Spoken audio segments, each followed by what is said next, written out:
Subscribe કરજો Shri Harileela YouTube ચેનલને, bell icon દબાવજો વિડીયોના નોટિફિકેશન માટે. જય સ્વામિનારાયણ.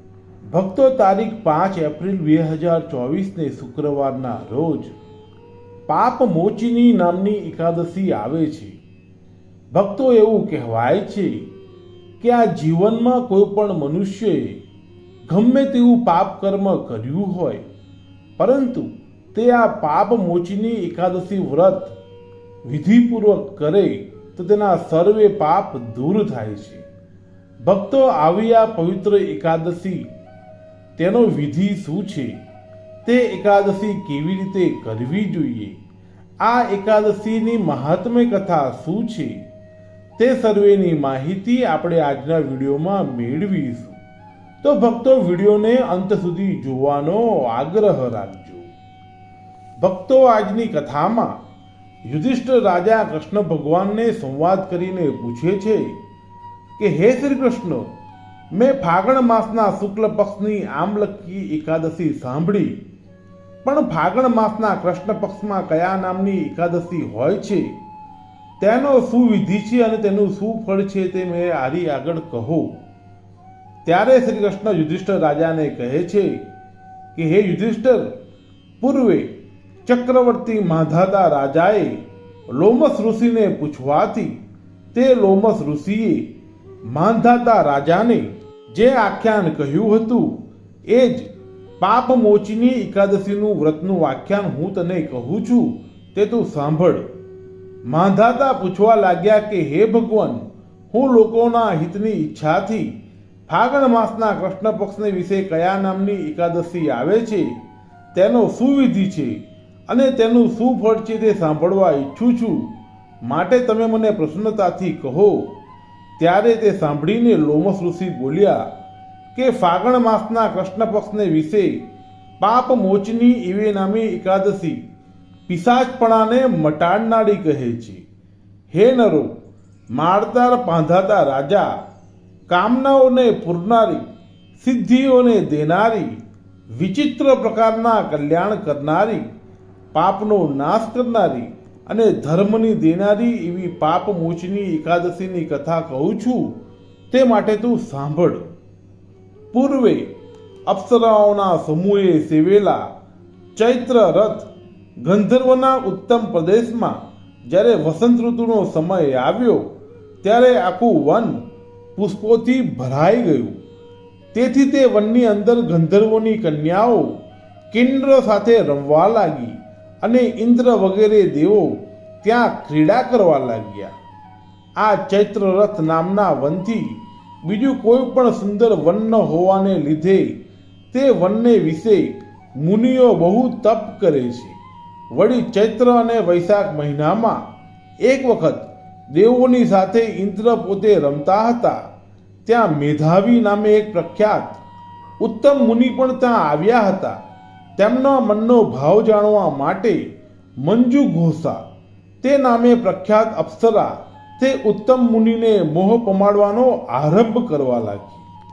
આ મંજુ ઘોષા અપ્સરાના અવયવો કામદેવની સેના બન્યા, તેમ મંજુ ઘોષા અપ્સરા પણ મેધાવી મુનિના દર્શન માત્રમાં કામાતુર થઈ ગઈ.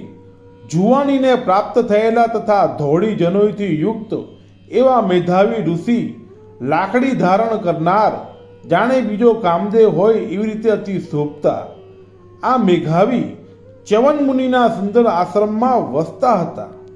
આ મંજુ ઘોષા અપ્સરાનું રૂપ જોઈને ત્યાં આગળ રહેલા મેધાવી નામે જે મુનિ તે પણ તેની સામે મોહિત થયા.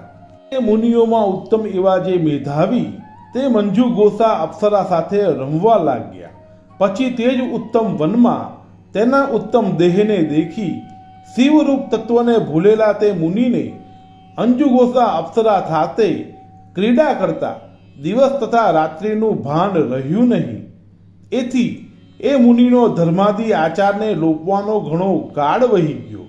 તેથી તે મંજુ ઘોષા અપ્સરા મેધાવી મુનિને કહેવા લાગી કે હે બ્રાહ્મણ, હવે મને મારા પોતાના સ્થાનકે અર્થાત ઇન્દ્રલોકમાં જવાની આજ્ઞા આપો. ત્યારે મેધાવી બોલ્યા કે હે સુંદર મુખવાળી, તમે આજે જ પ્રદોષની અગાઉ અર્થાત સંધ્યાકાળે તો આવેલા છો, માટે સવારની સંધ્યા થાય અર્થાત સવાર પડે ત્યાં સુધી મારી પાસે રહો. આવું મુનિનું વાક્ય સાંભળીને તે મંજુઘોષા અપ્સરા ભયભીત થઈ ગઈ. હે રાજાઓમાં શ્રેષ્ઠ યુધિષ્ઠિર રાજા, તે રીતે મુનિના વચન સાંભળીને મુનિના શાપના ભયથી બીવાને લીધે તે મંજુઘોષા અપ્સરાએ તે મેધાવી મુનિને પાછા ઘણા વર્ષો સુધી પોતાની સંગે રમાડ્યા. આ રીતે તે મેધાવી મુનિની સાથે ક્રીડા કરતા કરતા 57 વર્ષ 9 મહિના અને 3 દિવસ વીતી ગયા. ત્યારે તે મુનિને તો અડધી રાત્રિ પર્યંત જ ક્રીડા કરી હોય તેમ જણાયું. કાળ વીતવાથી મંજુઘોષા અપ્સરા બોલી કે હે વિપ્રના અધ્યક્ષ મેધાવી મુનિ, કેટલા પ્રમાણો વાળી અર્થાત ઘણી સંધ્યાઓ તમારી નક્કી ગઈ છે, કારણ કે મારી ઉપર કૃપા કરવાથી તમારો કેટલોય કાળ વીતી ગયો છે, તેનો તમે વિચાર કરો. આ રીતનું તે મંજુઘોષા અપ્સરાનું વચન સાંભળીને આશ્ચર્ય પામવાને લીધે ઉઘડી ગયા છે નેત્રો જેમના એવા બ્રાહ્મણોના પતિ મેધાવી મુનિ તે સમયે હૃદયમાં ધ્યાન ધરીને અપ્સરા સાથે ક્રીડા કરવામાં કેટલો કાળ વીતી ગયો તેનો નિશ્ચય કરવા લાગ્યા. તો તેમને જણાયું કે આ મંજુઘોષા અપ્સરા સાથે ક્રીડા કરતા કરતા મારા 57 વર્ષ પૂરા થયા છે અને આ અપ્સરાએ મેં જે દુઃખથી તપ મેળવ્યું હતું તે તપનો નાશ કર્યો છે.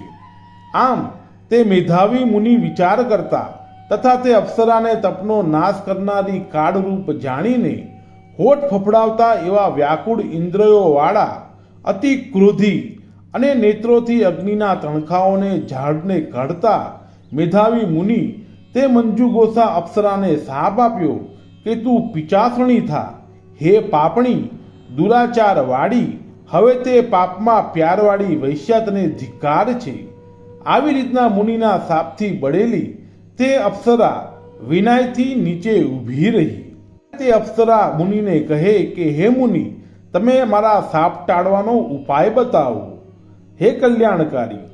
તે વખતે મંજુઘોષા અપ્સરાના વચન સાંભળીને મેધાવી મુનિ નીચે પ્રમાણે કહેવા લાગ્યા કે હે કલ્યાણી, શાપનો અનુગ્રહ કરનારું અર્થાત શાપને ટાળનારું જે વચન કહું છું તે મારું વચન તું સાંભળ. હે પાપણી, હવે હું શું કરું? તે મારું મોટું તપ નાશ પામ્યું છે. તો પણ હે સારી ભ્રકુટી વાળી, ફાગણ માસના કૃષ્ણ પક્ષને વિશે સારી અને સર્વ પાપનો ક્ષય કરનારી પાપ મોચની નામે જે એકાદશી થાય છે તે એકાદશીનું વ્રત કરવાથી તારું પિચાસપણું મટી જશે. આમ કહીને મેધાવી ઋષિ પોતાના પિતાના આશ્રમમાં ગયા. ત્યારે તેમના પિતા જે ચ્યવન ઋષિ હતા તેમણે કહ્યું કે તમે ફાગણ મહિનાના કૃષ્ણ પક્ષની વિશે પાપ મોચની નામે જે તિથિ આવે છે તે તિથિનું વ્રત કરવાથી હે પુત્ર પાપનો સમૂહનો ક્ષય પામે છે. એવી રીતનું પાપને નાશ કરનારું પિતાનું વચન સાંભળીને તે મેધાવી મુનિએ પાપ મોચની એકાદશીનું ઉત્તમ વ્રત કર્યું. તેથી તેનું પાપ નાશ પામ્યું અર્થાત મેધાવી પાપથી મુક્ત થઈને પાછા પુણ્યવાન થયા. એ જ પ્રમાણે તે મંજુઘોષા અપ્સરા પણ તે પાપ મોચની એકાદશીનું ઉત્તમ વ્રત કરવાને લીધે પિચાસપણામાંથી મુક્ત થઈ અને એ પાપ મોચની એકાદશીના વ્રતના પ્રભાવથી દેવતાય રૂપને ધારણ કરનારી ઉત્તમ અપ્સરા બનીને સ્વર્ગમાં પાછી ગઈ. ત્યારે લોમસ ઋષિ બોલ્યા કે હે માંધાતા રાજા, આવી રીતે બનેલા બનાવના પ્રભાવવાળું પાપ મોચની એકાદશીનું વ્રત છે અને જે માણસો આ મૃત્યુલોકને વિશે પાપ મોચની એકાદશીનું વ્રત કરે છે તેઓનું જે કંઈ પણ પાપ હોય છે તે સર્વ ક્ષીણપણાને પામે છે અર્થાત નાશ પામે છે. આ પાપ મોચની એકાદશીની કથાનો પાઠ કરવાથી અથવા આ એકાદશીની કથા સાંભળવાથી હજારો ગાયો દીધાનું ફળ પામે છે. વળી બ્રાહ્મણને હરનારો, સોનાનો ચોરનારો, મદિરાનો પીનારો અને ગુરુની સ્ત્રી સાથે ગમન કરનારો તે પણ આ એકાદશીનું વ્રત કરવાને લીધે સર્વ પાપોથી મુક્ત થાય છે અને એકાદશીનું વ્રત ઉત્તમ કરવાથી અવશ્ય બહુ પુણ્ય પ્રાપ્ત થાય છે, તેમાં કોઈ પણ સંશય નથી.